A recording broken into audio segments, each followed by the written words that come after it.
Les yeux fixés vers toi. J'oublie les problèmes autour de moi pour t'adorer, mon roi. Être guidé par toi. Les yeux fixés vers toi. J'oublie les problèmes autour de moi pour t'adorer, mon roi. Être guidé par toi. Les yeux fixés vers toi. J'oublie les problèmes autour de moi pour t'adorer, mon roi. Être guidé par toi. Je veux t'adorer, t'adorer. Je veux t'adorer, t'adorer. Je veux t'adorer, t'adorer. Seigneur, t'adorer. Seigneur, je veux t'adorer. Je veux t'adorer, t'adorer. Je veux t'adorer, t'adorer. Je veux t'adorer, t'adorer. Seigneur, t'adorer. Nous voulons t'adorer. Je veux t'adorer, t'adorer. Je veux t'adorer, t'adorer. Je veux t'adorer, t'adorer. Seigneur, t'adorer. Je veux t'adorer. Je veux t'adorer, t'adorer.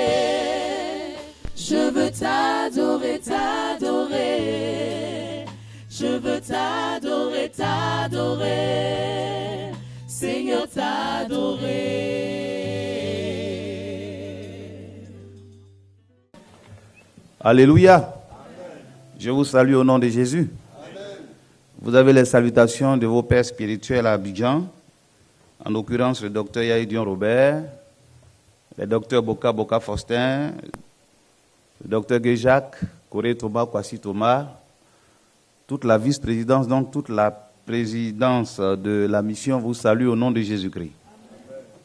Je suis vraiment très heureux d'être en Europe, mais particulièrement ce matin à Villiers-le-Bel, où se trouve notre siège Europe.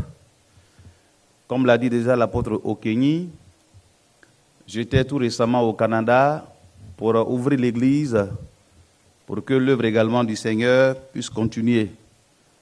Après donc 7 mois de mission, Dieu nous a bénis. On a eu un grand temple, précisément à Montréal, donc dans la province du Québec.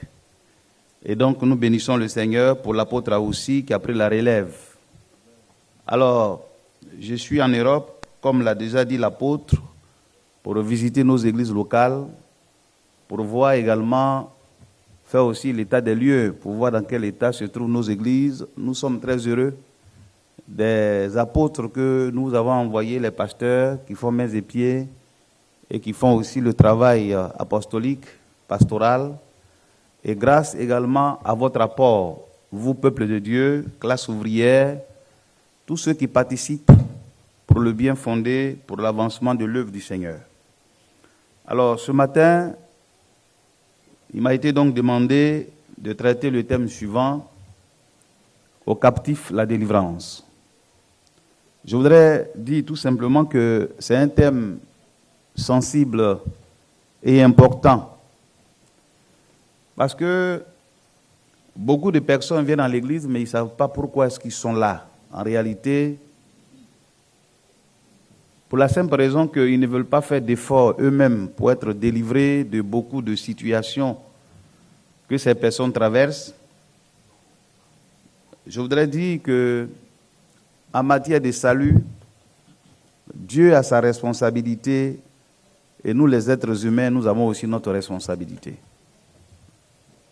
C'est lorsque tu es prêt à accepter ce que Dieu dit, que Dieu se met donc à l'œuvre dans ta vie pour réellement que tu sois réellement un bon chrétien. Beaucoup sont venus à l'église parce qu'ils ont peur des sorciers. Beaucoup sont venus à l'église parce qu'ils n'ont pas d'amis. Ils viennent à l'église pour se faire des amis. pour manger ensemble, pour se promener ensemble, pour jouer ensemble. Ils sont venus à l'église parce qu'ils n'ont pas de frères et sœurs. Vous savez que le péché de l'Occident, c'est la solitude. Il faut avoir une personne proche à ses côtés. Deux valent mieux qu'un, comme le dit la parole de Dieu. Ils ont confondu ce qu'on appelle le christianisme à la religion.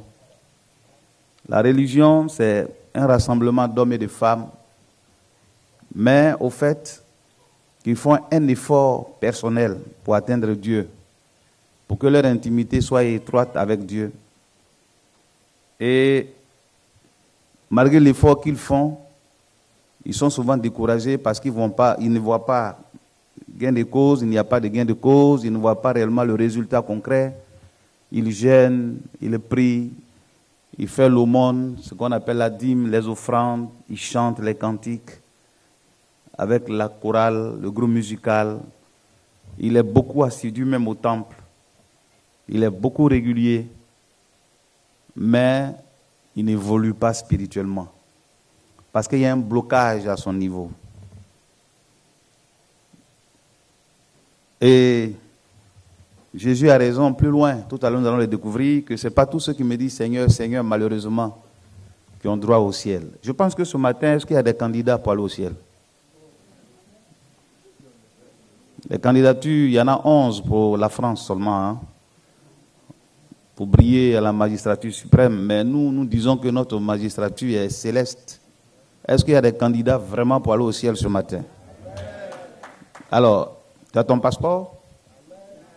Tu as le visa? On n'a pas besoin de la carte de résidence. C'est seulement le visa et arriver là-bas, le reste, Dieu s'en charge. Beaucoup veulent aller au ciel, mais ne veulent pas remplir les conditions célestes. C'est ceux-là qui sont dans la religion. Ils ont l'apparence de la piété, mais ils ont renié ce qui fait la force véritablement. Le christianisme est différent de la religion. La religion est un effort humain que l'homme a mis en place pour atteindre Dieu à travers des efforts personnels. Il y a beaucoup de faiseurs de religion aujourd'hui dans le monde. L'église, ce n'est pas un club, ce n'est pas un lieu de rencontre familiale, on chante des cantiques et puis on se sépare. Le christianisme n'a rien à voir avec la religion. Si la religion est un effort pour chacun d'entre nous, et quand tu ne peux plus, tu baisses les mains et tu perds le salut. Le christianisme n'en est pas une parce que c'est Dieu qui descend vers nous, qui frappe à ta porte. Si tu ouvres, il rentre et tu reçois le ciel. La religion a échoué. Beaucoup de personnes viennent à l'église pour devenir des religieux au lieu de devenir des chrétiens. On peut venir à l'église, être converti, peut-être accepter les principes de l'église, être membre de l'église et ne même pas être membre du ciel. Alors le plus important ce matin, on est venu à l'église, c'est bien, on veut aller au ciel, mais il faut être délivré de beaucoup de choses. Vous savez, c'est malheureux, beaucoup de chrétiens pensent que quand on vient à l'église tous les jours, on est délivré déjà, on a le ciel. Non, on peut être dans la maison de Dieu et être captif. On peut être dans la maison de Dieu et être esclave d'un péché quelconque qui nous domine et qui nous empêche véritablement d'aller au ciel. C'est pourquoi ce matin, quand on parle des captifs, qui Dieu appelle captif en réalité? Le captif, c'est celui qui est dans la maison de Dieu et qui a dans sa vie un péché peut-être continuel, qui est même chronique, qui le domine, il ne peut pas s'en défaire, ou bien il vit par la vue, ou bien il n'a plus la foi, et parce qu'il est dominé par un esprit. Nous allons ouvrir nos Bibles pour mieux comprendre ce matin ce thème, aux captifs, la délivrance. Qui Dieu appelle captif, on va le découvrir, et Dieu dit, les captifs ont besoin de délivrance. Ce matin, nous allons prier pour ceux qui en ont besoin. Parce que je le dis souvent partout où je passe, qu'on n'est pas venu à l'église en convoi. On est venu en détail. Parce que le salut est personnel. Notre vie chrétienne n'est pas conditionnée par une personne. Elle est conditionnée par la parole de Dieu. Parce que c'est la parole de Dieu qui nous donne le pouvoir de devenir enfant de Dieu. Alors dans Luc, le chapitre 4, les versets 18 à 19. Luc, le chapitre 4, je vais demander à notre lecteur de nous faire la lecture, aux dirigeants. Luc, chapitre 4, 18 à 19. Micro. Micro, il faut ouvrir, tu as ouvert. Luc, le chapitre 4, versets 18 à 19. Oui. L'Esprit du Seigneur est sur moi, parce qu'il m'a oint pour annoncer une bonne nouvelle aux pauvres. Il m'a envoyé pour guérir ceux qui ont le cœur brisé. Verset 19. Pour proclamer aux captifs la délivrance et aux aveugles le recouvrement de la vue. Pour envoyer libres les opprimés, pour publier une année de grâce du Seigneur. Parole du Seigneur. Alléluia. Le rôle de Jésus, Dieu fait chair en venant sur la terre pour sauver l'humanité. Il dit qu'aujourd'hui, l'Esprit du Seigneur est sur moi, moi Jésus, pour annoncer une bonne nouvelle aux pauvres en esprit, ceux qui ne sont pas des raisonneurs. Parce qu'aujourd'hui, nous trouvons dans nos églises, vous allez voir tout à l'heure que ça fait partie de ceux qui sont captifs au rationalisme. Ils sont trop rationnels, ils ont une foi rationnelle, ils n'ont pas une foi selon la parole de Dieu et ils sont captifs par leur propre raisonnement eux-mêmes. Il faut être pauvre en esprit, il faut croire comme un petit enfant ce que Dieu dit. Et quand tu l'acceptes, Dieu se manifeste puissamment dans ta vie. Jésus dit, il est venu pour ceux qui sont pauvres en esprit. Et puis ensuite, ceux qui sont aveugles. Or, il ne s'agit pas de l'aveuglement physique, de la cécité physique, mais ici, on parle des personnes qui sont aveugles spirituellement. Ils ne savent pas si le diable existe ou pas. Il n'a pas une connaissance des démons. Il n'a pas une connaissance de la malédiction qui pèse sur lui, sur elle. La personne voit physiquement, mais spirituellement, elle est aveugle. Tu fais des cauchemars, des impuretés, tu as des maris de nuit, des femmes de nuit, et on parle dans des hommes, des extraterrestres peut-être qui sont dans l'au-delà, tout cela, parce que tu n'as pas l'enseignement qu'il te faut. Tu es esclave d'une cécité, d'un aveuglement spirituel. Jésus dit, il faut que les écailles spirituelles tombent pour que tu sois totalement délivré, pour que tu comprennes ce qu'on appelle vivre avec Jésus. On n'a pas lutté contre la chair et le sang. Le combat de l'Église est un combat spirituel. Jésus a dit, le Fils de l'homme est apparu pour détruire les œuvres du diable. Or, Jésus, c'est vrai, il s'est manifesté physiquement, Dieu fait chair, il a fait 33 ans sur la terre des hommes, et puis après il a été enlevé. Et il a dit, je vous envoie le consolateur, le Saint-Esprit. Là où 2 ou 3 sont réunis à mon nom, je suis au milieu. Donc Dieu, qui est immortel, Dieu qui est immatériel, est au milieu de ceux qui l'adorent. Et les vrais adorateurs du Seigneur le feront en esprit et en vérité. Et ce Jésus l'a dit, quand je suis au milieu de vous, poussé par le Saint-Esprit, poussé par ma parole, par le pouvoir que je donne à ceux que j'ai choisis pour être mes serviteurs, mes servantes, et vous communique le pouvoir de la délivrance à travers sa parole. Donc les écailles spirituelles tombent. Il y a ce que tu ne comprenais pas hier, tu comprends aujourd'hui.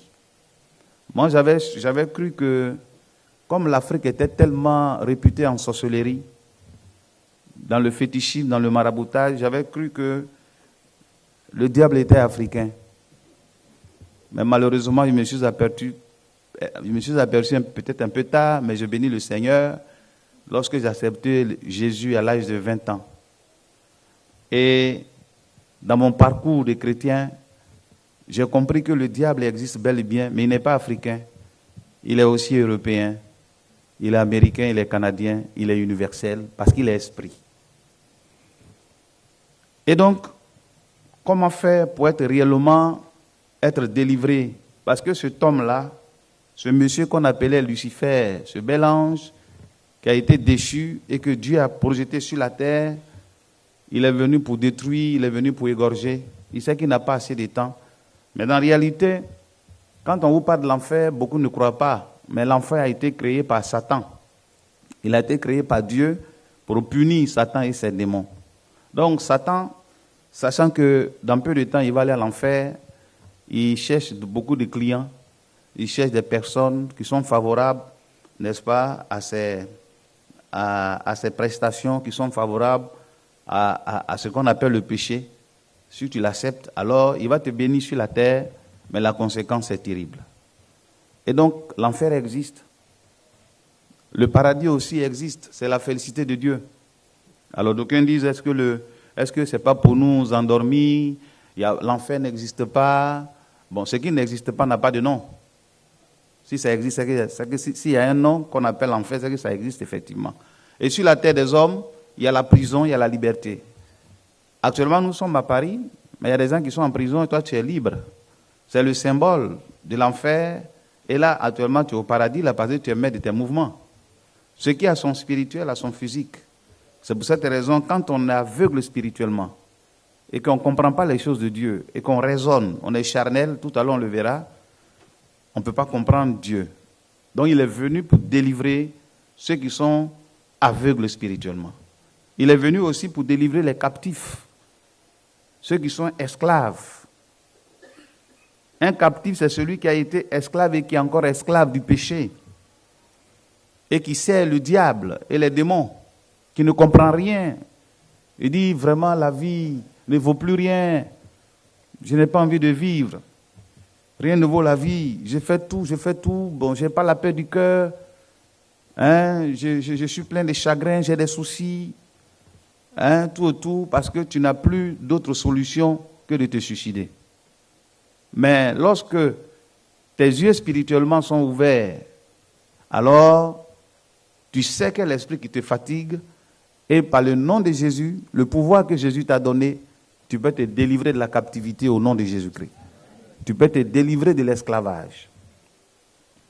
La question qu'on pourrait se poser et que l'on se pose généralement, est-ce que le chrétien qui est devenu enfant de Dieu, qui vient à l'église, peut être captif, peut être sous la domination des mauvais esprits, sous la domination, n'est-ce pas, de la sorcellerie, de la peur, du lendemain, de tout ce que nous voyons aujourd'hui, l'oppression que nous voyons. Est-ce que le chrétien qui dit qu'il a Jésus qui a communiqué les vertus du Saint-Esprit, la paix, la joie, il est toujours dans la joie. Tout à l'heure, on chantait les louanges, les cantiques qui nous donnent l'espérance. Est-ce que malgré tout ça, le chrétien peut être réellement captif? Je dis oui, on peut être captif. On peut être captif parce que la Bible dit clairement que le péché qui est dans ta vie, qui triomphe dans ta vie, c'est parce que tu es esclave de ce péché-là. Et nous allons le lire clairement dans Jean, le chapitre 8, le verset 34. Voilà ce que le Seigneur dit. Il va lire encore. Jean, le chapitre 8, verset 34. Qu'est-ce que le Seigneur dit? Jean, le chapitre 8, verset 34. En vérité, je vous le dis. Leur répliqua Jésus. Quiconque se livre au péché est esclave du péché. Quiconque se livre au péché, il est captif. Le péché, qu'est-ce que c'est? Le péché, c'est tout simplement manquer le but. C'est-à-dire que quand Dieu te dit, ne vole pas, ne mens pas, ne fais pas ceci, ne fais pas cela, et puis tu le fais. Mais tu n'as pas envie de le faire, mais il y a une force qui te pousse à le faire. Cette force-là, on appelle un mauvais esprit. Esclave du péché, ça veut dire tout simplement esclave d'un démon, d'un esprit que tu ne maîtrises pas parce que tu n'as pas le pouvoir de le maîtriser. Je voulais vous dire que derrière chaque péché, il y a un esprit. Quelqu'un qui ment, c'est que derrière cette personne se trouve un démon qu'on appelle le démon du mensonge. Quelqu'un qui vole. Quelqu'un qui est là pour mettre les gens en palabre. C'est-à-dire qu'il y a un démon qui est derrière lui, qui le pousse à faire cette activité. Donc tout ce que nous voyons, qu'on appelle le péché, sont les activités du diable. Et ces agents, on les appelle les démons. Donc derrière chaque péché, il y a un démon. Et le Seigneur dit, celui qui pêche continuellement, celui qui ne met pas sa vie en règle, celui qui ne fait pas un effort et qui ne demande pas au Seigneur de venir le libérer, parce qu'il est captif d'un péché quelconque, il deviendra toujours esclave. On peut être dans la maison de Dieu, on peut être assidu, on peut même dire qu'on est chrétien. Vous allez voir tout à l'heure que le mot chrétien ne veut rien dire. Ça ne veut rien dire, c'est un sobriquet. C'est un surnom que les païens ont donné aux disciples de Jésus. Ça ne veut rien dire. On peut être chrétien puis se retrouver à l'enfer. On peut être pasteur, apôtre, bishop, très très révérend, ou je ne sais pas encore, maman bishop, papa bishop, et puis bon voilà, on se retrouve à l'enfer. Parce que, au fait, ce n'est pas ces titres honorifiques qui font de toi ce que tu es. C'est la parole de Dieu, l'applicabilité. Si vous savez ces choses, vous êtes heureux pourvu que vous les appliquez. C'est ça qui fait la différence entre la religion et celui en qui se trouve la vie de Dieu continuellement. Parce que le Saint-Esprit rend témoignage à ton esprit humain que tu es devenu enfant de Dieu. Ce n'est plus moi qui vis, mais c'est Christ qui vit en moi. C'est différent du langage religieux. Regardez Matthieu, le chapitre 7, le verset 21 à 22, par rapport toujours à cette question, est-ce que le chrétien peut être réellement sous esclave, il peut être captif? Matthieu 7, verset 21 à 22. Matthieu, le chapitre 7, à partir du verset 21. Ceux qui me disent « Seigneur, Seigneur » n'entreront pas tous dans le royaume des cieux, mais celui-là seul qui fait la volonté de mon Père qui est dans les cieux. Verset 22. Plusieurs me diront en ce jour-là, « Seigneur, Seigneur, n'avons-nous pas prophétisé par ton nom? N'avons-nous pas chassé des démons par ton nom? Et n'avons-nous pas fait beaucoup de miracles par ton nom? » Continue. Verset 23. Alors je leur dirai ouvertement, je ne vous ai jamais connu, retirez-vous de moi, vous qui commettez l'iniquité. On peut être dans la maison de Dieu et puis être esclave. Être captif, parce qu'on est dans l'iniquité sans le savoir. Alors le Seigneur dit, au dernier jour, beaucoup vont faire leur palmarès. Quand ils étaient à l'église sur la terre. Seigneur, j'ai chassé les démons, j'ai prié pour les malades. Seigneur, même, j'ai fait quelques dons à l'apôtre Okeïn, il lui a donné 50 € le 1er janvier 1900, je ne sais pas quand. Seigneur, tu sais que je m'occupe de tes serviteurs. Quand ils viennent ici, je paie leur transport. J'approvisionne même le réfrigérateur. Je rends beaucoup de services. Et puis le Seigneur te pose la question, c'est tout? Il dit non, c'est pas tout. Un jour, à la gare du métro, à une station, il y avait un monsieur qui était dépressif. Et puis quand il est tombé, il a commencé à baver, les gens fuyaient. Et puis moi, au nom de Jésus, je lui ai imposé les mains et il a été totalement délivré. Et puis le Seigneur te posera la question. Et puis après, il dit non, il y a un dernier point. Le dernier point, c'est quoi? Il dit, Seigneur, toi-même, tu sais que je donne mes dîmes, je donne l'offrande, tout ça. Alors le Seigneur lui pose la question, c'est fini? Il dit oui, Seigneur, c'est fini. Il dit, c'est à cause des 3 choses-là que tu m'appelles Seigneur, Seigneur. C'est pour ça que tu dis que non, mais je ne t'ai jamais connu. Il dit, un bon Seigneur, avec tout ce que j'ai fait, il dit, non, je ne t'ai jamais connu. Oui, le Seigneur ne t'a jamais connu parce qu'à côté de son nom, tu as mis un péché qu'on appelle l'iniquité. Tu n'as jamais été délivré. Tu étais captif à un péché et on ne peut pas dire Seigneur, Seigneur et être dans le péché. On dit bien, le Saint-Esprit habite dans les lieux qui sont saints. Pas dans les lieux où il y a 2 maîtres, où il y a Jésus et puis il y a Satan. Vous voyez, donc, Seigneur, ce jour-là, beaucoup seront étonnés. Pasteurs, responsables, diacres, tout cela. Il va leur dire, ouvriers d'iniquité, je ne vous ai jamais connu. Dehors! Il va y avoir les grincements des dents, des pleurs. Alors il y a un vieux un jour qui s'approche de son pasteur pour dire, mais pasteur, on dit qu'il va y avoir des grincements des dents. Mais nous autres, on n'a plus de dents, pasteur. Tous nos dents sont parties à cause de l'âge. Et le Seigneur a dit, il a cru que cette parole ne s'adressait pas à lui, puisqu'il n'a plus de dents. le Seigneur lui a dit, Dieu va grincer dans ta bouche pour te rappeler que tu avais des dents et que tu les as perdues. La parole de Dieu reste la parole de Dieu. Qu'on soit vieux, qu'on soit jeune, elle reste la parole de Dieu. Donc vous voyez, c'est un verset qui fait peur. Seigneur, qui n'a pas dit Seigneur, Seigneur depuis qu'il est là? Ce n'est pas tous ceux qui disent Seigneur, Seigneur, oh Seigneur, oh Seigneur, oh Seigneur. Dieu dit c'est bon, mais est-ce que tu es vraiment délivré?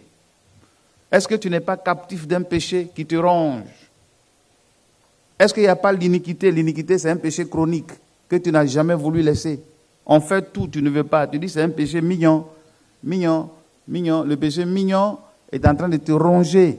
Vous allez voir les différents péchés mignons qui vont envoyer beaucoup en enfer. Et le Seigneur dit, ce jour-là, vraiment, c'est comme du théâtre. C'est comme du théâtre. Vous savez que quand un démon, nous étions tous païens quand on est venu à l'église. Regardez comment ça se passe. Matthieu chapitre 12, verset 43. Regardez comment ça se passe. Le Seigneur décrit comment nous on était quand on est venu et ce qui s'est passé. Voilà, Matthieu chapitre 12, verset 43 à 45 dit, vas-y, recteur. Matthieu, le chapitre 12, à partir du verset 43. Lorsque l'esprit impur est sorti d'un homme, il va par des lieux arides, cherchant du repos et il n'en trouve point. Alors il dit, je retournerai dans ma maison d'où je suis sorti. Et quand il arrive, il la trouve vide, balayée et ornée. Verset 45. Il s'en va et il prend avec lui 7 autres esprits plus méchants que lui. Ils entrent dans la maison, s'y établissent, et la dernière condition de cet homme est pire que la première. Okay. Il en sera de même pour cette génération méchante. C'est ça. Est-ce que vous savez que quand on est délivré, quand on devient chrétien, je sais que la plupart sont venus à l'église, ils avaient un problème avec les mauvais esprits, on a prié pour vous, mais vous avez senti votre délivrance. Mais vous n'avez pas veillé. Vous n'avez pas maintenu votre délivrance, vous êtes retombé dans le péché. Pourquoi? Voilà comment ça se passe. Si tu avais des démons, et que quand tu venais à l'église avec tes démons, au nom de Jésus, tu as été délivré. Donc ta maison a été balayée. Le Saint-Esprit a pris place. Mais chemin faisant, tu n'as pas veillé et le péché a commencé à rôder autour de toi et tu es tombé dans le péché. Alors, finalement, terminé. La Bible dit, quand ils sont sortis, quand c'est balayé, ça veut dire que tu es délivré. Tu n'es plus captif. Alors les démons vont se promener. Et de temps en temps, ils vont venir voir si tu es toujours chrétien. S'ils voient que réellement tu as laissé une fissure, tu as laissé une brèche, tu commences à mentir, tu commences à être charnel, automatiquement, un va faire le rapport pour dire, ah, la maison est balayée, libre, mais cette fois-ci, on ne va plus aller, il ne va plus aller seul. Il va aller prendre 7 autres démons pour rentrer en toi, pour que ta condition soit plus pire que la première. Et vous voyez, donc on peut rétrograder. On peut rétrograder. On peut être chrétien pendant 5 ans, 10 ans, 15 ans, la 16e année, on peut rétrograder. Parce qu'on n'a pas veillé. Les démons sont là, ils sont autour de nous, ils rôdent, cherchant qui dévorer. Devenir chrétien n'est pas une fin en soi. Le chemin, il est long. On dit celui qui va persévérer jusqu'à la fin. Il y a des gens qui ont rétrogradé après 5 ans, après 10 ans. Même des pasteurs, ils ont jeté les ponts, ils ne sont plus pasteurs. Ils ont prêché l'évangile pour rien, parce qu'ils n'ont pas veillé. Il faut persévérer, il faut aller jusqu'au bout. C'est pour cette raison, on peut perdre le salut, parce qu'on a rétrogradé. Les démons sont là, ils sont autour de nous, ils nous regardent. Même jusqu'au cimetière, ils vont assister à notre funéraille. Dans quel état seras-tu sémé? Si tu es sémé chrétien, alors c'est après ton enterrement qu'ils vont te libérer. Mais sinon, si tu es encore vivant, eux aussi sont vivants. Ils sont autour de toi. Il ne faut pas croire que tu es délivré comme ça. Non, tu peux être délivré d'un péché aujourd'hui.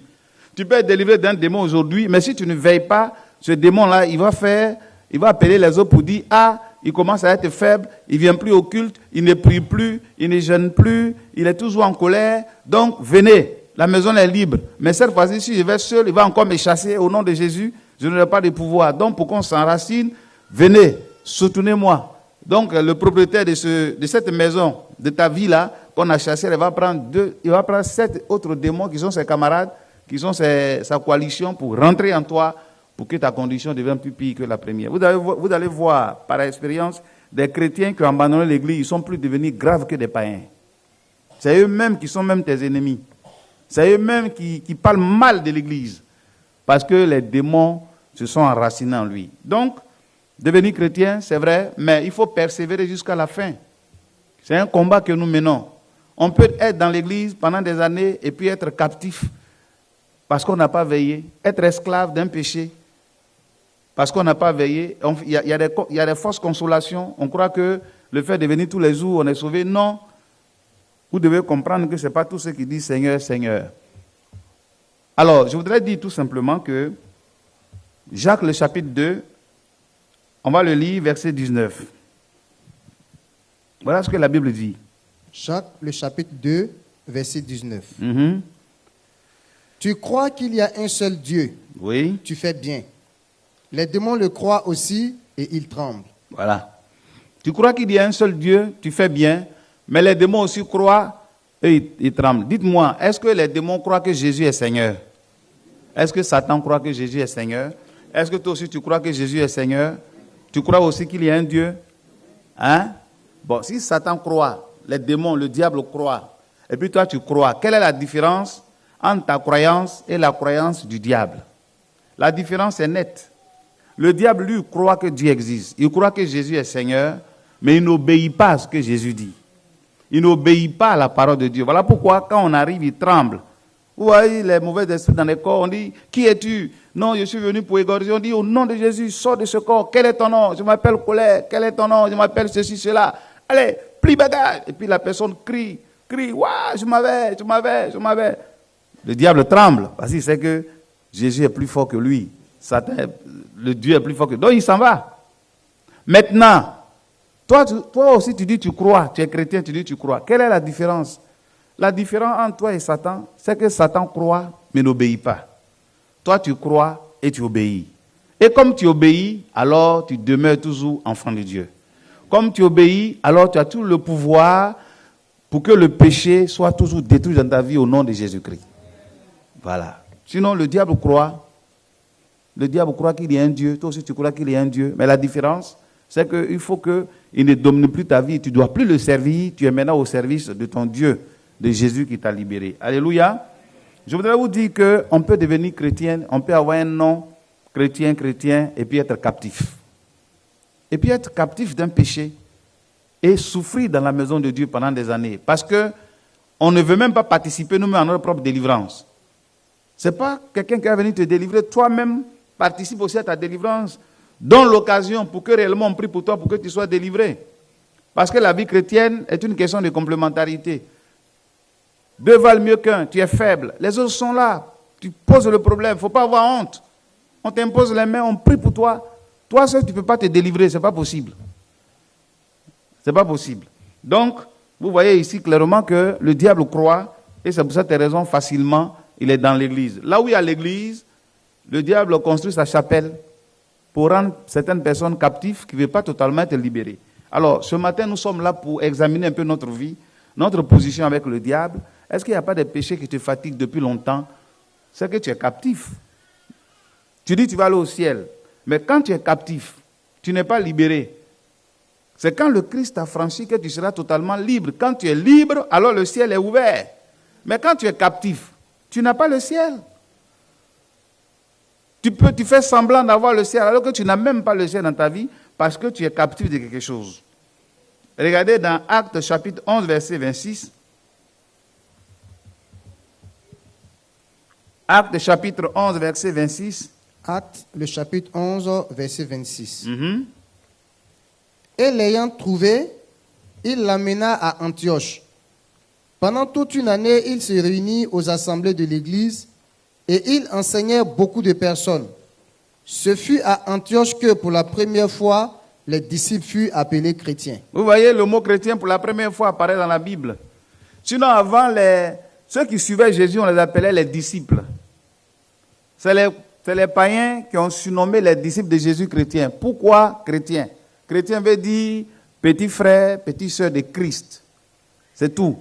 Mais les disciples, le mot disciple vient du mot discipliné. Un chrétien est un homme, est une femme disciplinée. Il y a des choses que tu ne fais plus, même si le diable vient autour de toi, il ne peut rien faire au nom de Jésus-Christ. Parce que tu as une autodiscipline, le Saint-Esprit est en toi, Ce n'est plus toi qui vis, donc le diable peut faire quoi? Donc le disciple là, ils ont vu que les chrétiens, les païens ont vu que, les disciples là, ils font comme Jésus-Christ. Ils chassent les démons, ils sont rigoureux avec leur vie, ils ne s'amusent pas avec le péché. On va les appeler chrétiens, qui veut dire petite sœur, petit frère de Jésus-Christ. Donc, ce sobriquet là, ce surnom là, je suis chrétien. Je suis chrétien là, c'est les païens qui ont donné ce nom là aux disciples. Un véritable enfant de Dieu est d'abord discipliné. Si tu es discipliné, si la parole de Dieu te discipline, alors tu peux t'appeler disciple. Mais si tu es impoli, si réellement tu es désordonné dans ta vie, tu es dans l'église pendant des années et puis tu n'évolues pas, tu es le même hier, aujourd'hui et demain. Alors finalement, tu ne changes pas. Tu dis Seigneur, Seigneur, mais tu ne changes pas. Tu es un chrétien de nom, mais tu ne vis pas la discipline de Christ. Regardez 1 Corinthiens chapitre 11, verset 17. 1 Corinthiens, le chapitre 11, verset 17. Oui. En donnant cet avertissement, ce que je ne loue point, c'est que vous vous assemblez, non pour devenir meilleur, mais pour devenir pire. Est-ce que c'est normal que quand on devient chrétien, on devient pire qu'avant? Hein? Il y a des gens qui faisaient palabre quand ils étaient païens, ils font palabre encore dans l'église. Il y a des gens, il harassait les maris des gens, dans l'église encore, tu combats le mari des autres. Bon, toi, tu es venu faire quoi dans l'église? C'est-à-dire que tu es venu à l'église pour devenir pire. Quand on était païen, mais c'était mieux. Mais quand on est venu à l'église, on est venu grave. C'est nous qui sommes la croix de transmission entre le diable et puis l'église. On met les gens en palabre. Ce qu'on n'a pas vu, c'est ça qu'on dit sur l'autre.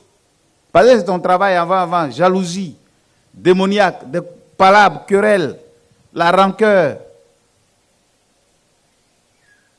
Pourquoi tu deviens pire? Et tu veux aller au ciel? Non. Pour aller au ciel, tu as besoin de délivrance. Sinon, si tu es encore captif de ces choses qui te rendaient, qui faisaient que tu étais païen, puis tu es venu, on dit, venez à moi, vous tous qui êtes fatigués et chargés, je vous donnerai du repos. C'est Jésus qui l'a dit. Maintenant, toi, tu es venu fatigué et chargé et tu ne veux pas te décharger. Tu ne veux pas te délivrer. Ce n'est pas normal. Donc, vous voyez, on ne s'est pas rassemblé. Voilà pourquoi l'église, ce n'est pas un club. Ce n'est pas un club, l'église. Ce n'est pas une association comme ça où on vient, chacun cherche ses intérêts. Non. Nous sommes la famille du Seigneur. Nous sommes le royaume de Dieu. Et le Seigneur doit régner parmi nous. La discipline doit régner parmi nous. Parce qu'on veut aller au ciel. Il faut réellement qu'on soit meilleur. Quand on te voit, quand tes anciens copains, tes anciennes copines, tes camarades te revoient là, il faut qu'ils disent, mais regardez, elle a changé, elle n'est plus comme avant. Parce que tu es venu ici pour être meilleur. Tu n'es pas venu en Christ pour être pire que quand tu étais païen. Malheureusement, c'est ce que nous voyons dans l'église. Un jour, il y a un chrétien qui allait au village et il y avait une de ses anciennes copines. Quand ils vont au village, ils se retrouvent là-bas et puis ils font n'importe quoi. Le frère Casimir a accepté Jésus. Ce n'est plus toi qui vis, c'est Christ qui vit en toi. Si quelqu'un est en Christ, les choses anciennes sont passées, voilà que toutes choses sont devenues nouvelles. Alors, il arrive au village, dans la même période, c'était pendant les vacances. Toutes ces jeunes filles-là, elles vont dans les villages là, chacun a son Woudibéi, Doubéi, des conneries comme ça. Et puis, lui, il était dans la chambre, sa Doubéi est venue. Celle avec qui il commettait n'importe quoi. Et les parents ont dit que, Casimir dort. Elle rentre dans la chambre, elle croyait que c'est comme avant.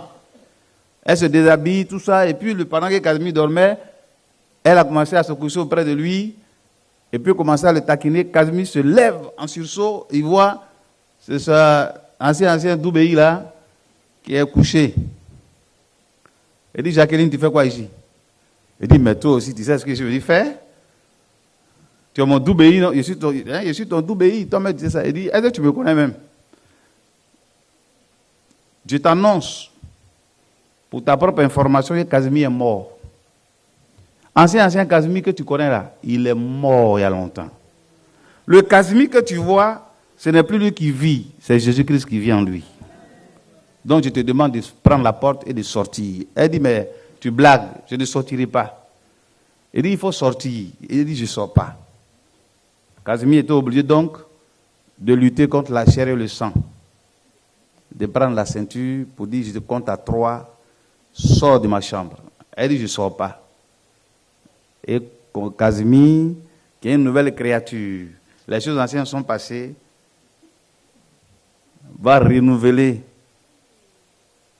l'alliance avec le Seigneur, enlever sa ceinture, et pour se défendre, il est obligé de la chicoter, de la frapper avec la ceinture, et c'est comme ça, Jacqueline a fui. Elle a commencé à crier, Casimir est devenu fou, il me frappe. On dit, pourquoi tu frappes ta Doubéi? Il dit, je n'ai plus de Doubéi, c'est Christ qui est mon Doubéi maintenant. Ce n'est plus moi qui vis, c'est le Seigneur qui vit. On dit, mais le type là, il a changé. Hein. Regardez les gens, quand ils vont à l'église, ils deviennent fous. Hein. Les bonnes choses comme ça là, oui, parce que je suis devenu meilleur. Je suis allé à l'église pour devenir meilleur. Ce n'est plus moi qui vis. Vous savez même, Jésus a chicoté des gens dans le temple qui vendaient tout, il les a chassés. En les chicotant pour dire, vous ne savez pas que ma maison est une maison de prière, vous avez fait une maison de cavernes, de voleurs. De temps en temps, je ne dis pas de frapper les gens, mais lorsque tu crois qu'il y a possibilité de le faire pour te défendre aussi, il faut le faire. Alléluia. Donc, on est devenu chrétien pour être meilleur. Et si tu es meilleur, tu ne dois plus jouer avec les démons, avec les péchés qui peuvent t'envelopper si facilement pour te rendre captif. Ce n'est pas normal. 2 Timothée, le chapitre 2, le verset 19, et nous allons voir les derniers aspects de ce message. 2 Timothée, le chapitre 2, verset 19. 2 Timothée 2, 19. Oui. Néanmoins, le solide fondement de Dieu reste debout.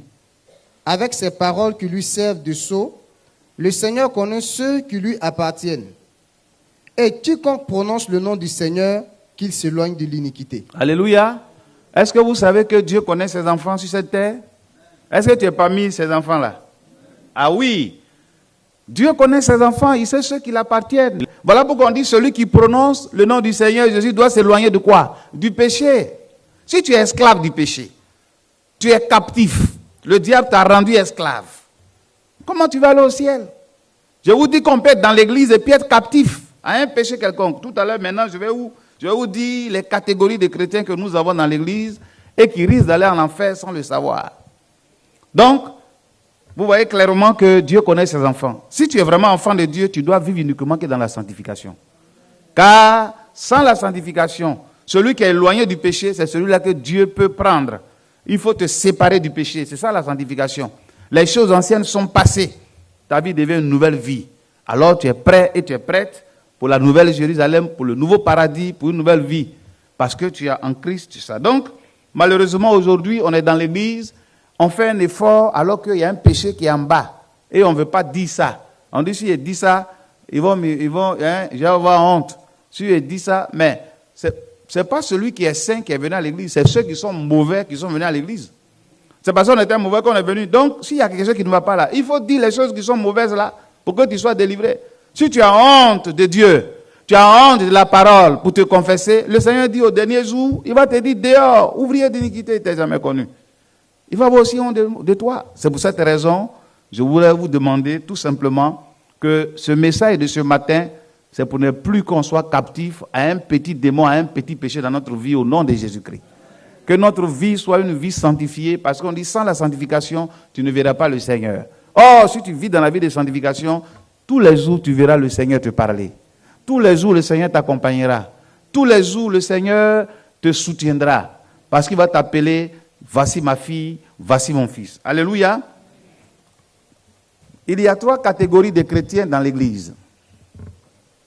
Première catégorie de chrétiens, c'est ce qu'on appelle les chrétiens qui sont liés à un péché. Il y a le lien. Tu es lié à un péché. Ça veut dire que dans tous les domaines, tu es bien, mais il y a quelque chose qui te domine, qui t'influence. Le lien, lié. Il y a les chrétiens qui sont liés. Deuxième catégorie de chrétiens, il y a ce qu'on appelle les chrétiens charnels. Les chrétiens charnels, c'est ceux-là, ils ne sont ni païens, ils ne sont ni chrétiens, mais ils sont dans la maison de Dieu. Ceux-là, et ils ne sont pas loin d'être captifs d'un péché quelconque.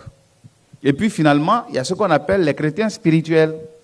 C'est-à-dire ceux qui savent qu'ils sont conscients du péché. Ils savent que le péché n'est pas une bonne chose et ça peut faire qu'on peut rater le ciel. Voilà. Alors, en ce qui concerne les chrétiens qui sont liés, un chrétien, normalement, qui dit qu'il est chrétien, ne peut pas te posséder. Ce n'est pas possible. C'est-à-dire, un véritable chrétien, les démons qui sont venus enquêter en toi et puis qui sont partis là, ils ne peuvent plus venir en toi. Parce que même si tu es lié, il peut avoir une influence, mais il peut plus rentrer en toi. Un chrétien, véritablement, ne peut pas être possédé, mais il peut être influencé négativement. Donc, les chrétiens qui sont liés, ce sont les chrétiens qui ont une influence démoniaque sur leur vie. Vous allez voir que ces liens-là, la plupart, prions pour que réellement Dieu nous révèle pourquoi c'est comme ça. Je fais tout, je jeûne, je prie, et puis la chose est toujours là. Il y a ce qu'on appelle les liens ancestraux, les liens générationnels. C'est-à-dire, il y a des péchés que tes parents ont commis, il y a des pactes qu'ils ont faits que tu ne sais pas. Tu es devenu enfant de Dieu, mais de loin, comme tu fais partie de la progéniture, alors il y a une influence. Et finalement, tu fais tout. C'est pour ça que tu as raison, chacun doit connaître son arrière-plan. Les fétiches que tes parents adoraient, les pactes. Il y a des femmes, il y a des gens qui sont nés à partir d'un pacte satanique. Maman n'accouchait pas, il a donné son ventre au démon et puis on t'a accouché. Et depuis ce temps, tu vois, tu as grandi dans échec, échec, échec. Quand tu as accepté Jésus, je crois que tu dois savoir pourquoi tout cela t'est arrivé. Parce que Dieu a fait tomber les écailles de tes yeux et tu as vu pourquoi tu souffrais quand tu étais païen. Alléluia. Bon, donc les liens générationnels, c'est l'incapacité de contrôler une faiblesse spirituelle et morale. À partir de ce moment-là, tu es chrétien, mais tu n'es pas capable de dire non à ce péché qui te domine, qui t'influence. Et c'est vraiment difficile. Nous allons prendre un exemple. La sexualité. La sexualité illégale qui nous met complètement sous l'emprise du diable. Il y a des gens qui sont mariés, mais qui ne sont pas satisfaits de leur femme. Il y a des jeunes gens qui ne sont pas mariés, mais qui sont toujours dans ce qu'on appelle la fornication. Même étant chrétien, il fait tout, mais ces choses-là sont là. Pas parce que le démon est là, mais ce sont des influences, souvent qui sont héréditaires, qui sont ancestraux, qui sont générationnelles. Moi, mon père a eu 5 femmes, donc polygame. Si ce n'était pas Jésus là, je aussi allé avoir 2, 3. Parce que tous mes grands frères, chaque enfant a sa mère. C'est un lien. Eux tous sont liés. Tellement qu'il était polygame, la sexualité l'avait gagné, l'avait tellement dominé que c'est devenu un péché héréditaire. Tu es devenu chrétien, mon frère. Tu peux être chrétien, tu peux te dire que tu es délivré, mais cette influence-là te domine. C'est un lien. À partir de ce moment-là, tu deviens captif. Tu deviens captif et c'est vraiment difficile. C'est vraiment difficile. Il y a une sœur qui s'est mariée. Elle n'a pas un problème de sexe, mais elle a un problème de mensonges héréditaires. Sa maman a toujours trompé son père. Et elle est devenue chrétienne. Elle s'est mariée concrètement, il n'y a pas de souci. Mais de temps en temps, elle trompe son mari. Vous voyez, pas parce qu'elle veut le faire, mais dit, finalement, quand elle finit de faire l'acte avec quelqu'un d'autre, elle se met à pleurer, elle voit qu'elle a mal fait. C'est récurrent comme ça. Qu'est-ce qu'elle a fait un jour? Son mari l'attendait, elle est allée à l'église. D'après elle, à un moment de prière. Et puis, 22h, 21h, son mari ne voit pas sa femme. Et comme il paraît qu'il y avait des microbes, il y avait des brigands, tout ça, alors lui, il s'inquiétait. Jusqu'à 23h, il ne voit pas sa femme. Alors que sa femme était en train de commettre adultère avec quelqu'un.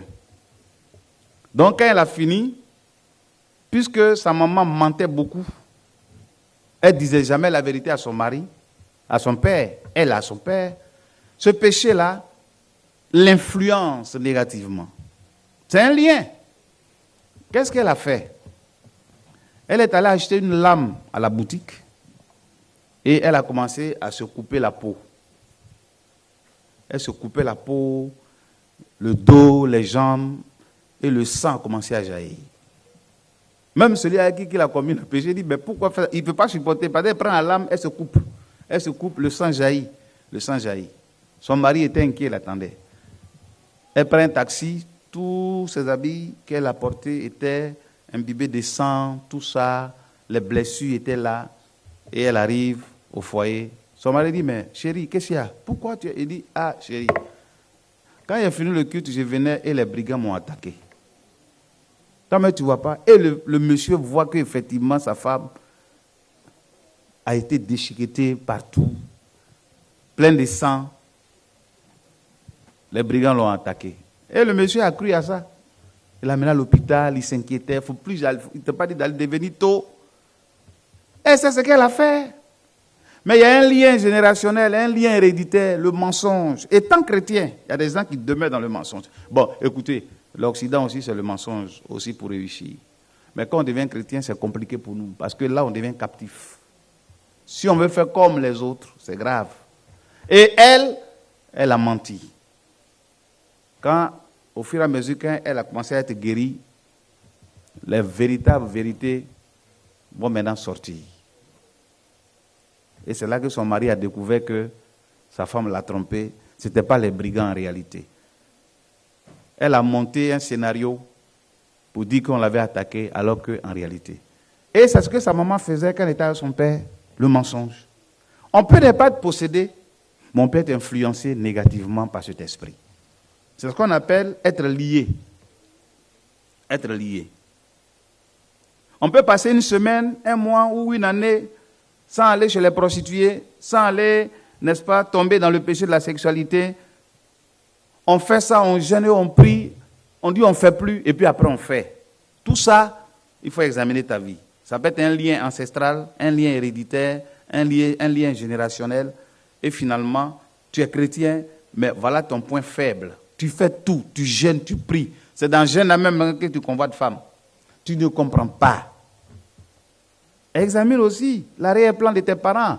Parce que les chrétiens croient que quand on devient chrétien, on doit couper avec les parents. Il faut connaître comment les parents ont vécu.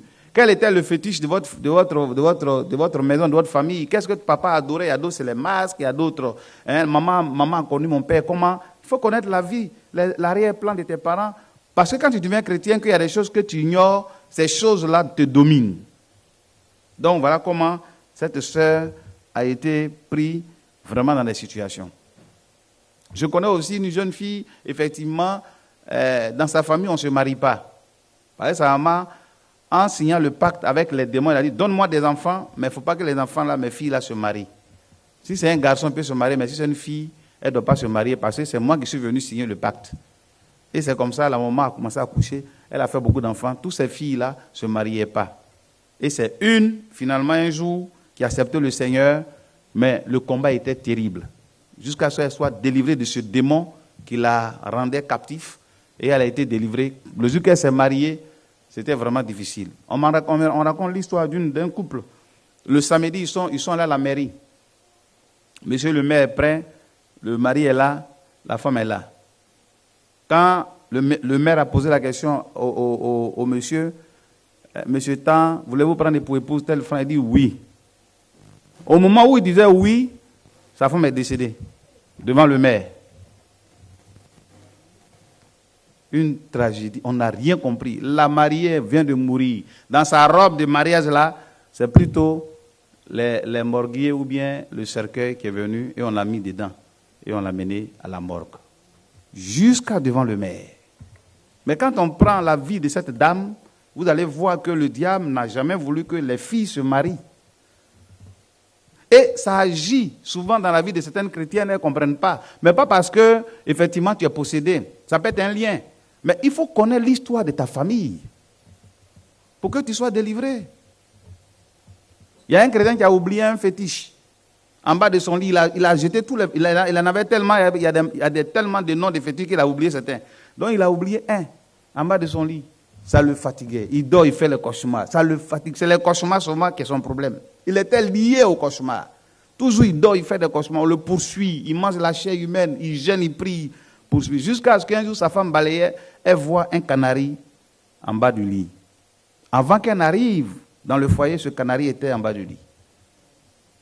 Et son mari, il dit à ta femme, mais on prie tout quand, alors que tu as mis un canari en bas pour faire des incantations. Il dit, moi, depuis quand? J'ai livré tous mes fétiches. Il dit, mais voilà un canari. Il a fallu qu'on livre ce canari, qu'on le brise et que les cauchemars disparaissent.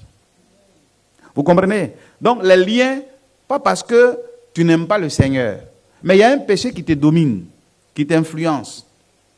Pour certains, ils aiment la compagnie des femmes. Quand ils étaient païens, il était à les femmes toujours, pas parce qu'ils couchaient avec les femmes, mais c'est la compagnie des femmes. Parce que son papa aussi aimait ça.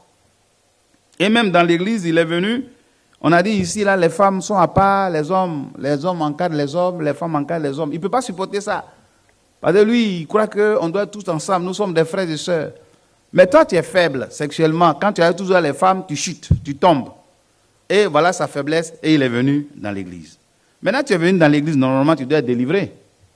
Mais il est captif, il est lié. Jusqu'à ce qu'un jour, il a eu des histoires, des problèmes avec les portiers, les serviteurs d'ordre. Pourquoi? Parce qu'il aime s'asseoir toujours entre deux femmes. C'est-à-dire, quand il vient au culte, on dit assois-toi là, il dit non, lui, il ne s'assoit pas. Ou bien il s'assoit, il bloque. Quand il y a une jeune femme là, il s'assoit, il bloque la place qui est là et il dit plutôt à une soeur, il dit venez, la sœur n'a qu'à venir ici. Il dit je ne veux pas garçon, je veux. Parce qu'il est tellement, il aime la compagnie et ça le suit. Il faut te délivrer de ça, prendre la décision de ne plus faire ça, non? Et il aimait la compagnie des femmes, donc il n'était pas encore délivré. Et quand il est avec les femmes, il y a une certaine joie qu'il a, alors que c'est charnel, c'est démoniaque. C'est un lien. Et puis, on n'avait pas compris qu'il était vraiment lié. C'est plus tard qu'on a découvert pourquoi il insistait s'asseoir entre deux femmes dans l'église. Un jour, le pasteur dit, bon, on va adorer le Seigneur. Il est assis parmi les deux femmes. Alors qu'il prenait la chaleur des femmes, il était à l'aise. Alors on dit, on va chanter gloire à Dieu qui est dans les cieux. Pendant que tout le monde est en extase, tout le monde est dans le Seigneur en train de louer. Le pasteur le regardait. Lui, il chantait. Arrivé à un certain moment où on dit tout le monde chante Alléluia, Alléluia. Tout ça, c'est dans l'adoration.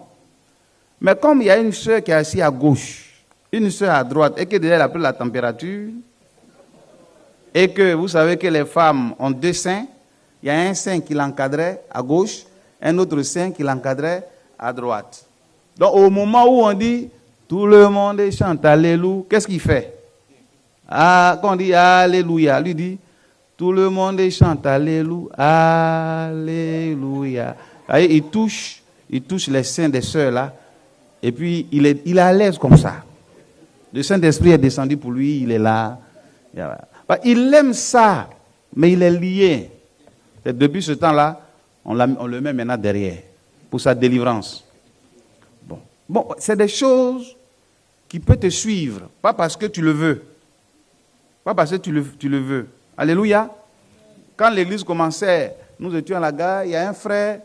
Bon, vous voyez, quand tu es lié, il ne faut pas favoriser le péché. Il faut fuir le péché, a dit le Seigneur.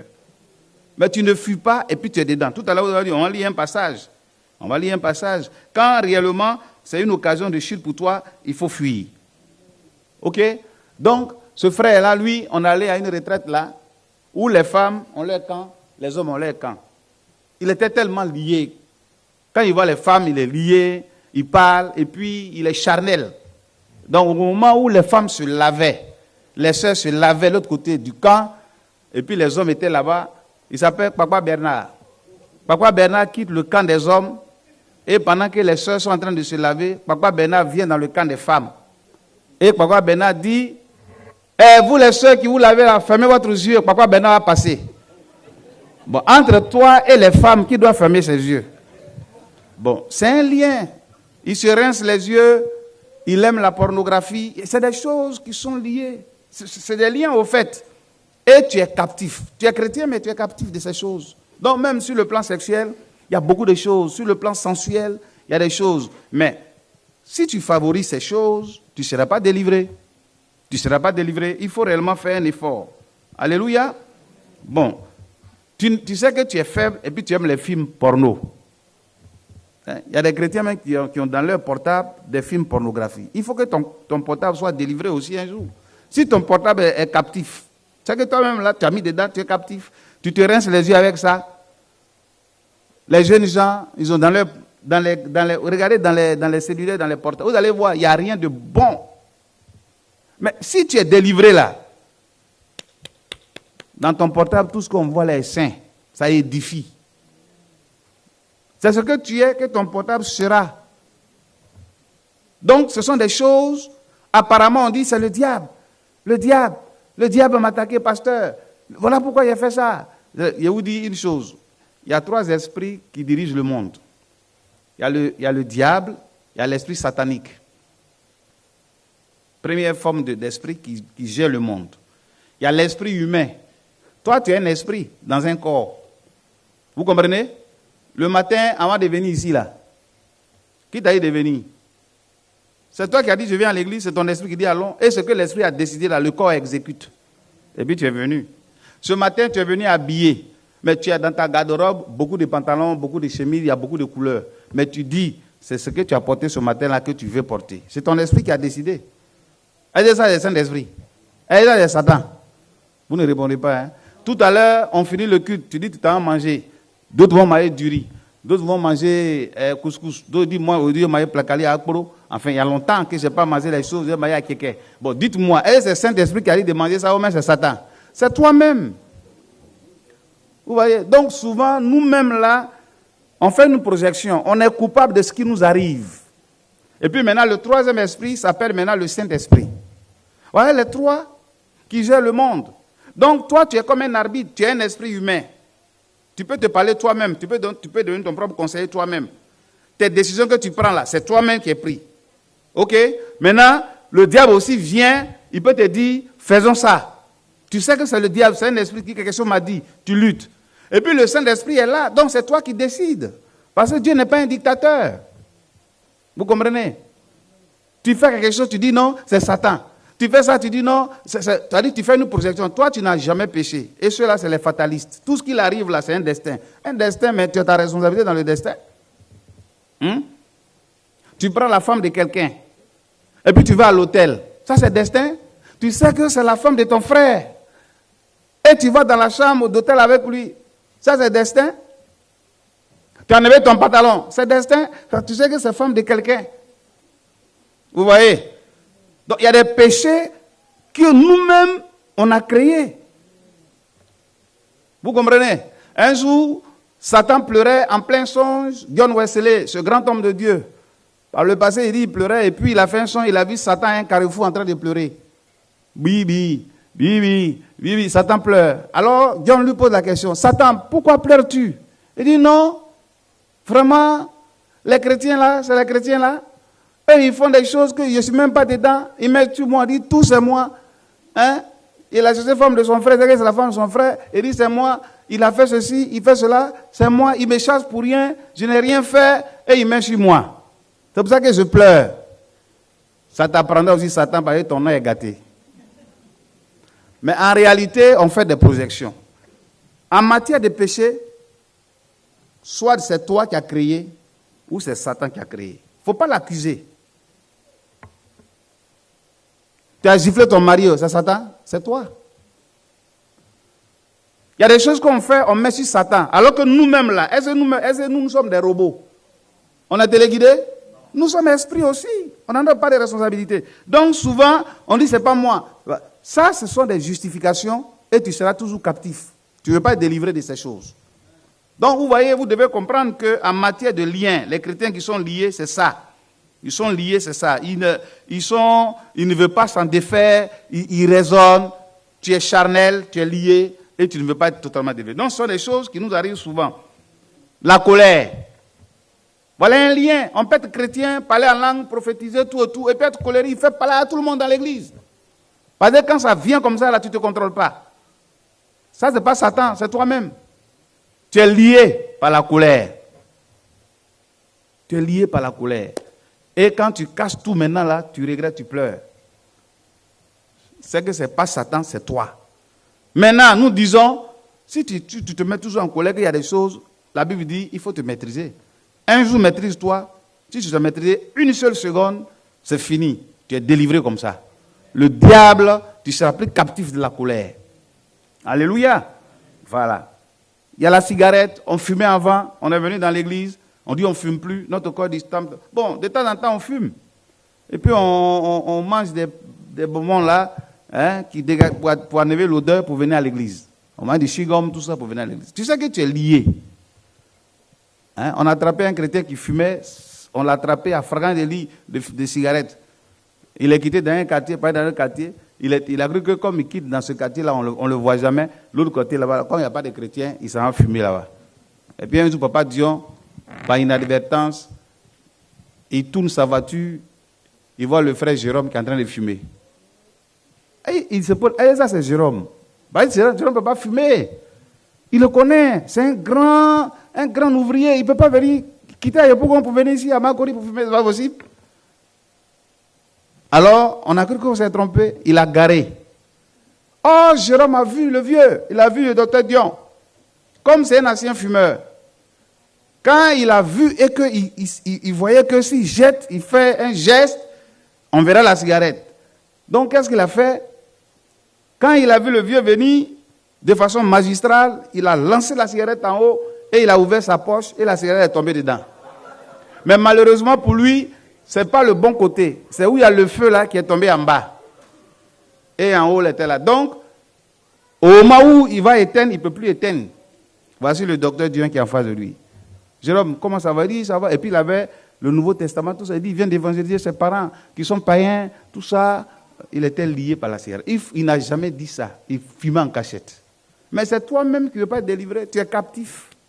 Et finalement, il dit, mais Jérôme, j'avais quelqu'un qui te ressemblait qui fumait. Il dit, non, pasteur, dès que tu me vois, il peut fumer. C'est pas moi. La cigarette est dans sa poche. Alors Dieu a dit à son serviteur, ne le lâche pas. Aujourd'hui, c'est sa délivrance. Il faut le laisser. Il faut entamer des conversations qui sont un peu kilométriques. Parce que le docteur finalement a vu que la cigarette est là, il y a une petite fumée qui sortait doucement, donc le feu était là. Donc, attends jusqu'à ce que le feu brûle la chemise pour que ça touche sa peau. Et puis on va voir sa réaction si ce n'est pas vraiment Jérôme qui a fumé. Donc au moment où il dit, bon Jérôme ça va, mais tu es à Yopougon, tu es à gauche, à droite, il y a longtemps, hein, Jérôme, mais tes parents. Il dit, ah pasteur, c'est vrai. Il commence à avoir chaud. Dans la cigarette, le feu a brûlé la chemise, a brûlé, et puis maintenant le feu allait vers sa peau. Et quand ça a touché sa peau, il a commencé à faire des sensations comme ça devant le pasteur. Le pasteur, mais Jérôme, qu'est-ce qu'il dit? Pasteur, on dirait le Saint-Esprit va descendre. Et puis quelques temps après, il va crier, waouh! Il dit, ah Jérôme, c'est toi qui fumais.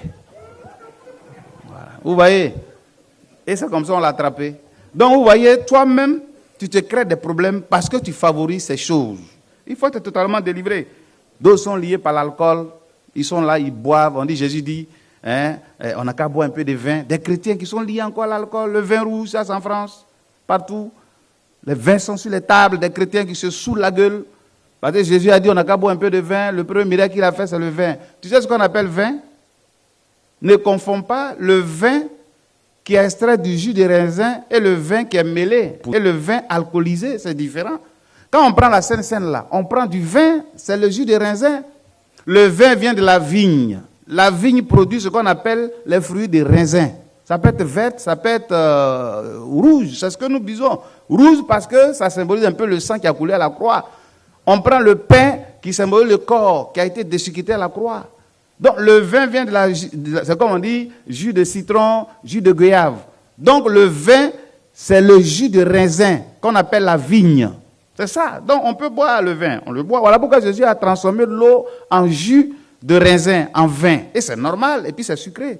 C'est pas un vin alcoolisé. C'est pas du koutoukou. C'est pas quelque chose qui a été fermenté. Quand ça devient fermenté et puis qu'on boit, on ne voit plus clair. On s'enivre. C'est-à-dire que les yeux deviennent rouges. tu bois des vins, et puis tes yeux commencent à tourner, et puis tu parles mal à tes enfants, et puis tu dors même dans les caniveaux, ou bien tu fais des chutes, parce que tu ne te contrôles plus.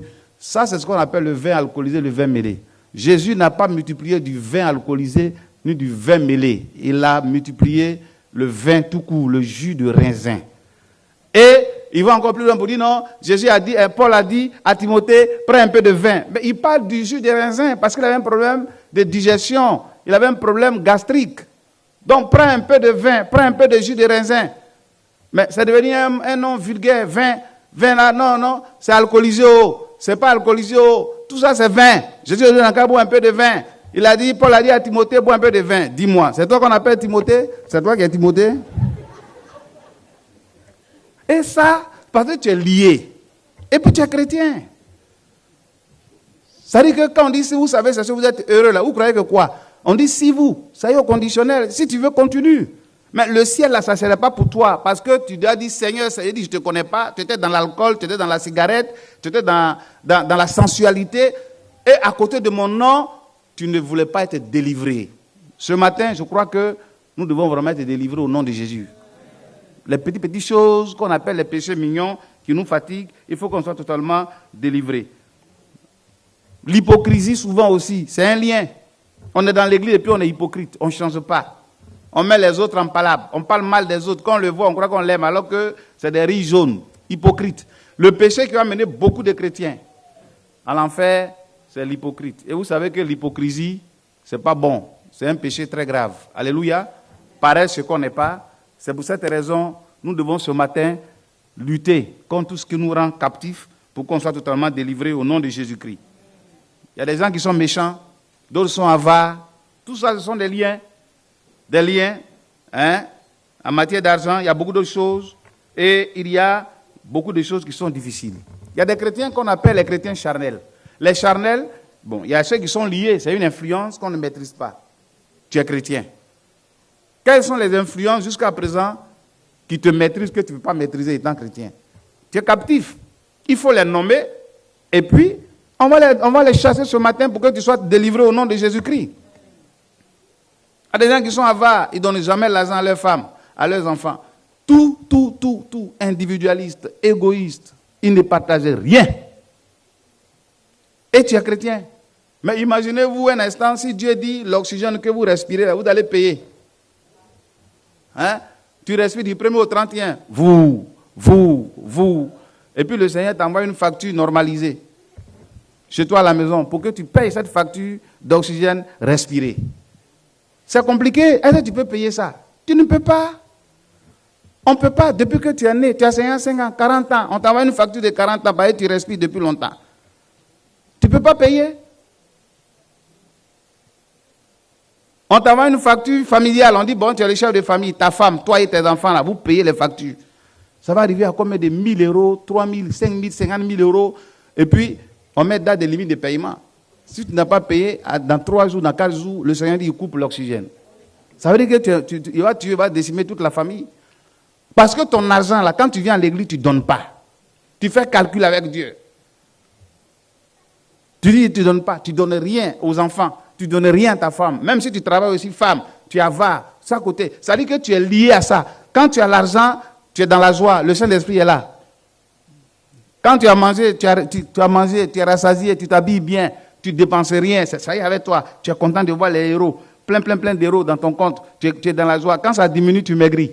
Bon, ça veut dire quelque part que quelque chose ne va pas. Saint-Esprit n'est plus là pour que tu maigrisses. Et quand tu es rassasié, tu as beaucoup d'argent, alors que tu ne donnes rien au Seigneur, c'est là que tu chantes des cantiques chrétiens jusqu'à la mort. Parce que tu n'y as rien, tu ne dépenses rien, tu ne te sacrifies rien. Méchant, égoïste. C'est des choses, on a des chrétiens, mais ça est dans la vie de plusieurs. L'oxygène, là, tu ne peux pas payer. Si Dieu voulait qu'on paye, chaque jour, les gens vont mourir. Mais à côté de ça, ceux qui sont pires, qui gaspillent l'oxygène de Dieu, ceux qui ronflent, si Dieu envoie une facture, peut-être tu ronfles, parce que quand tu ronfles, il y a fuite. Bon, tout ça, toi, Dieu te donne tout et tu avares. C'est des liens dans ta vie. Donne, il te sera donné. Toi, tu ne donnes jamais. Tu accompagnes seulement les autres, tu as des témoignages. Voici des choses qu'on appelle le chrétien charnel. Le chrétien charnel, c'est celui qui vit selon ses intérêts dans l'église. Quand les intérêts ne sont pas menacés, Jésus est Seigneur. Quand il est devant les épreuves, il dit Dieu, tu es où? Et il fuit, il rétrograde. Hein? Pendant une année, il peut rétrograder au moins 3 à 4 fois. Et puis après, quand tout va bien, il revient à l'église. Il y a quelque chose qui ne va pas. Donc il y a les chrétiens qui sont liés. Il y a les chrétiens qui raisonnent par rapport au matériel, qui ne connaissent même pas Dieu dans ce sens, qui ont fait sa connaissance. Le Seigneur veut réellement que tu sois totalement délivré. Il y a beaucoup de choses, effectivement, que nous devons réellement remettre en cause pour notre liberté. Il y a tellement de versets, mais c'est voilà les petits liens qui nous rendent charnels et finalement, c'est vraiment difficile. La distraction au culte. On vient au culte, on dort, on bavarde, on n'éteint pas les portables. C'est-à-dire, un chrétien sérieux qui veut aller au ciel, il y a des choses, il doit être autodiscipliné. Il y a des liens qui nous fatiguent. Il faut réellement qu'aujourd'hui, on prenne la résolution de se débarrasser de tous ces liens-là au nom de Jésus-Christ. Tout ce qui nous rend captifs au nom de Jésus-Christ, pour qu'on soit totalement délivrés. Il y a la gourmandise. Il y a les chrétiens, eux, ils ne jeûnent jamais. Quand on dit jeûner, non, il a peur de jeûner. À midi, il est exaucé. Parce qu'il aime la nourriture. Il aime la nourriture. Vous savez, manger est une bonne chose. Il faut manger pour vivre. Mais quand la nourriture devient un lien, c'est grave. Il faut te débarrasser de ça. On ne vivra pas de pain seulement, mais aussi de la parole de Dieu. Alléluia. Amen. Voilà. On va lire quelques derniers versets et nous allons prier. Nous allons lire 1 Corinthiens, le chapitre 2. Hein? Tu vas lire 1 Corinthiens, le chapitre 2, le verset 14 à 15. 1 Corinthiens, le chapitre 2, verset 14 à 15. Mais l'homme animal ne reçoit pas les choses de l'Esprit de Dieu, car elles sont une folie pour lui, et il ne peut les connaître. Voilà. Parce que c'est spirituellement qu'on en juge. Verset 15. L'homme spirituel, au contraire, juge de tout, et il n'est lui-même jugé par personne. Alléluia. Normalement, c'est à ce stade-là qu'on doit être. Quand on est venu à l'église là, on est chargé. Seigneur, voici mon fardeau. Le Christ a franchi, tu es libéré. Les liens, pas dans ta vie. La vie charnelle, ça n'est plus dans ta vie. Tu deviens un chrétien spirituel. Un chrétien spirituel, on ne peut pas le juger. C'est lui qui juge de tout. Parce qu'il a un bon témoignage. Il marque son époque. C'est-à-dire que dans le quartier où il est, on sait qui il est. Au travail, on sait qui il est. Au village, ses parents savent qu'il a vraiment changé. Il est devenu un homme spirituel. Donc, au jour d'aujourd'hui, dans l'église, Dieu cherche des femmes et des hommes spirituels qui prennent l'engagement de combattre le diable et les démons. Ils n'ont pas peur de livrer combat à Satan. Mais quand réellement tu ne peux pas prier, on dit on va jeûner pour 3 jours pour la veillée, on va lier les esprits. Tu ne peux pas, tu es lourd. Le matin, tu ne peux pas méditer, tu ne peux pas prier toi-même. Il n'y a pas de culte personnel, tu ne développes rien. À la maison chez toi, chacun pour soi, les enfants dans le désordre, ils viennent à l'église, mais zéro. C'est-à-dire qu'il n'y a pas d'effort.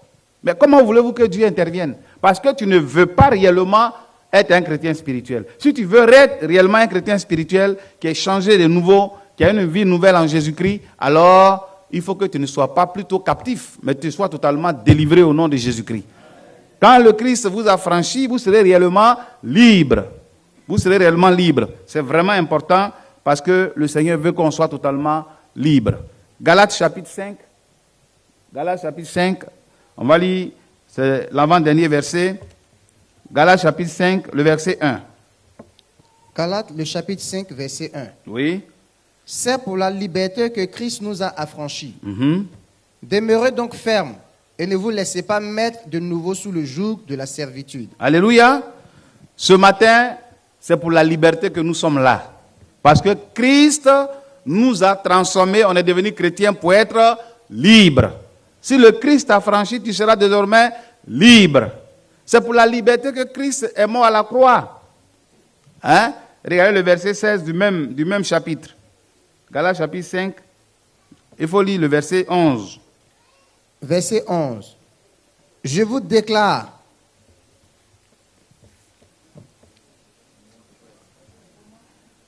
Pour moi, frère. Oui. Donc, Galates 5, verset 16. Non, 11. 11. Pour moi, frère, si je prêche encore la circoncision, pourquoi suis-je encore persécuté? Le scandale de la croix a donc disparu. Alléluia. C'est ça. Il faut que le scandale disparaisse en toi. Parce que le Seigneur dit, il t'a créé pour être libre. Ce n'est pas toi qui es l'objet d'un scandale. Alléluia. Alléluia. Voilà. Donc, je vous demande, mes bien-aimés, nous avons été appelés aussi à la liberté. Le verset 13 de Galates 5 le dit. On a été appelés, vas-y. Frère, vous avez été appelés à la liberté. Oui. Seulement ne faites pas de cette liberté un prétexte de vivre selon la chair. Oui. Mais rendez-vous par la charité, serviteurs les uns des autres. Alléluia. Nous sommes appelés à la liberté. Seulement que il ne faut pas en faire un prétexte. Il y a des chrétiens qui ne veulent jamais te libérer. Ils sont dans les prétextes. Bon, si toi-même tu sais quel péché qui fait que ta vie n'est pas trop stable. Tu connais. C'est-à-dire ici, là, on ne peut pas venir pour dire tu as péché, toi, voilà ton péché. On a une conscience, chacun sait, s'il est lié, il connaît. Si tu es charnel, tu le sais. Si tu es spirituel aussi, tu le sais. Donc, ce que le Seigneur veut, il ne faut pas qu'on trouve des prétextes pour ne pas totalement être libéré. Parce que je vous le dis clairement, on peut être dans l'église et être toujours lié, être charnel et ne pas aller au ciel. La preuve en est que Jésus l'a dit. Ce n'est pas tous ceux qui disent Seigneur, Seigneur. Nous voulons dire à Jésus que nous sommes prêts pour aller au ciel au nom de Jésus-Christ. Nous voulons dire à Jésus que nous sommes libérés. On est venus ici pour être libérés. Alors, ceux et celles qui sont liés ou bien qui ne comprennent pas une chose dans leur vie, pourquoi les gens se suicident? Parce qu'ils ne peuvent plus supporter la vie. C'est le diable qui les a aveuglés. Et ce matin, le Seigneur veut te libérer. Peut-être que tu travailles, tu ne sais pas gérer ton argent, tout disparaît. Ça encore, ça a son histoire. Peut-être que tu n'arrives pas à te marier. Ça encore, ça a son histoire. Je connais une famille en Afrique où tout le monde, toutes les femmes deviennent folles avant de mourir. Parce que c'est un pacte dangereux. Et quand elle meurt en pleine journée, bizarrement. Mais quand elle meurt en signe de croix. Raide. Tout le monde demeure fou, folle. Et ça, il ne faut pas croire que comme tu es en Afrique, enfin, tu es en Europe, c'est bien, peut-être que tu as une origine africaine ou bien européenne, tout, tu dois comprendre que celui qui n'a pas le Christ n'a pas la vie. Ou le Seigneur est en toi, ou c'est Satan qui règne. Voilà les deux maîtres qui gèrent. Ou le Saint-Esprit, ou le diable.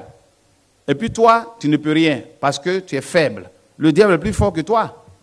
Mais celui qui est plus fort que le diable, il s'appelle Jésus-Christ de Nazareth.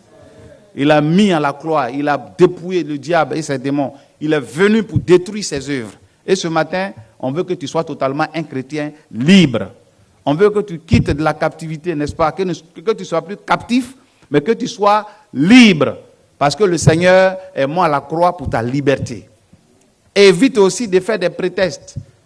Il faut donner l'occasion au Seigneur de te délivrer. Il faut reconnaître tes péchés. Parce que si tu confesses tes péchés normalement et que tu les avoues, tu reçois miséricorde. Et si tu reçois miséricorde, tu prends la décision de ne plus jamais retomber dans ce même péché pour ne pas que tu sois réellement abandonné et être jeté dans ce qu'on appelle le feu ou le tourment. Alors, je voudrais dire, pour terminer, que c'est vrai, on est venu à l'église, mais la question, est-ce que je suis sauvé? On peut perdre le salut étant dans l'église. On peut réellement être captif étant dans l'église. Ce qui nous rend captifs, c'est le péché, dans toutes ses formes. Les liens. Je peux ne pas te posséder, mais je peux être influencé négativement. Alléluia. Au foyer, examine ta vie. Est-ce que ça va avec ton mari, avec tes enfants? Qu'est-ce que nous ne pouvons pas régler étant chrétiens qui perdure? C'est qu'il y a une influence. Chacun doit examiner. Regardez nos enfants que nous avons aujourd'hui. Les enfants sont insupportables. C'est vrai, la Bible dit, le pays aussi est là, mais quand je suis chrétien, Dieu me fait la grâce. Par rapport à ma détermination, à ma conversion, ça va agir positivement sur les enfants. Et ils seront différents des autres enfants parce que Dieu nous fait la grâce, n'est-ce pas, d'aspirer aux choses meilleures. Et ce matin, nous allons prier pour que tous ceux qui travaillent dans des moments difficiles, on va faire d'abord 4 catégories de prières. La prière de repentance, c'est la première forme de prière que nous allons faire ce matin. La deuxième forme de prière, c'est la prière de combat. Tous ceux qui ont des problèmes spirituels et qui savent qu'ils sont faibles et que réellement ils sont à l'église, ils font tout, ils ont un problème, tout à l'heure ils vont s'approcher, nous allons vraiment leur imposer les mains et on va prier vraiment pour eux. Jésus a dit, à mon nom, vous chasserez les démons. À mon nom, même ceux qui sont malades. Tout à l'heure, le dirigeant l'a dit et c'est vrai. Tu es venu avec une maladie incurable. Jésus te déclare cette maladie-là curable au nom de Jésus-Christ. Tu seras guéri. Vous savez, la médecine a évolué, mais elle ne peut jamais voir les démons dans les microscopes. C'est Jésus-Christ qui voit les démons partout parce qu'il est esprit, il est saint. Et il nous a donné le pouvoir de chasser ces mauvais esprits. Le découragement est là, tu n'as pas la joie, tu n'as pas la paix du cœur, mais le véritable donneur de paix s'appelle Jésus. Et il faut aller à la croix parce que là-bas, tout est accompli. Et toi qui es là pour la première fois, tu es désespéré, tu ne sais plus à quel saint se vouer. On va chez les magiciens, chez les marabouts, chez les devins, on pratique la magie, ou bien on prend les somnifères, parce que chaque soir, je ne peux pas réellement, il me faut prendre des somnifères pour bien dormir, je n'ai pas la paix. J'ai été peut-être dans une déception, mon ami m'a trompé, ma femme m'a trompé, je suis dans la déception et je suis dans la solitude, je n'ai pas besoin de quelqu'un, mais Jésus dit, venez à moi, vous tous qui êtes fatigués et chargés, je vous donnerai du repos. Fais l'expérience entre le christianisme et la religion, tu verras qu'il y a une nette différence. Parce que Jésus est une vie quotidienne. Je suis avec vous jusqu'à la fin du monde. Voilà. Je suis avec vous jusqu'à la fin du monde. Ils viendront par un seul chemin pour t'attaquer sur le plan sorcellerie, sur le plan spirit, mais ils fuiront par 7 autres au nom de Jésus-Christ. Ils vont forger des armes contre toi, tu ne sais pas. Mais ces armes seront sans effet parce que tu es sous la haute protection de Jésus-Christ. Que 1000 tombent à tes côtés, 10 000 à ta droite, tu ne seras jamais atteint. Et le Seigneur honore toujours la foi de ses enfants. Tout ce que tu as demandé au Seigneur cette année se réaliseront au nom de Jésus-Christ. Aucun démon n'a le pouvoir, n'est-ce pas, d'aller contre la volonté de Dieu. Tu es devenu enfant de Dieu, tu reçois le pouvoir. Seulement, ne sois plus captif. Ne donne plus raison à Satan et à ses démons, mais donne plutôt raison toujours au Saint-Esprit, à Dieu, aux anges de l'Éternel qui campent autour de toi et qui feront de toi non seulement la tête, mais tu seras toujours vainqueur au nom de Jésus. Le chrétien ne cherche plus la victoire. Nous luttons déjà dans la victoire. Parce que Jésus a tout accompli à la croix. Ce matin, quel est ton problème qui fait que tu es instable dans ton foyer, sur le plan financier, sur le plan professionnel, sur le plan conjugal, même familial? Il y a des bruits partout. Tu vois qu'il y a un poids. Tu es fatigué. Le Seigneur a besoin de ceux qui sont fatigués et chargés ce matin, mais en même temps qui sont courageux de se confesser, de dire ce qu'ils ont fait, qui fait que réellement tu es toujours esclave. Le Seigneur veut te libérer ce matin. Et aujourd'hui même, si tu attends sa voix, il ne faut pas être incrédule, parce que demain ne t'appartient pas. Il y a beaucoup de personnes qui sont décédées ce matin. On a prié, il y a d'autres qui sont dans les hôpitaux, d'autres sont déclarés incurables d'un cancer éternellement. Mais là où s'arrête la main des hommes, commence la main de l'Éternel. Tu seulement, tu donnes toute ta vie au Seigneur. Tu vas te délivrer, quitter la captivité, quitter l'esclavage. Et le Seigneur est là pour cela. Il a une vie, on l'expérimente. Ce n'est pas une religion. C'est Dieu lui-même qui se manifeste. Et il est au milieu de nous et il va se manifester puissamment. Pour t'adorer, mon roi, être guidé par toi, les yeux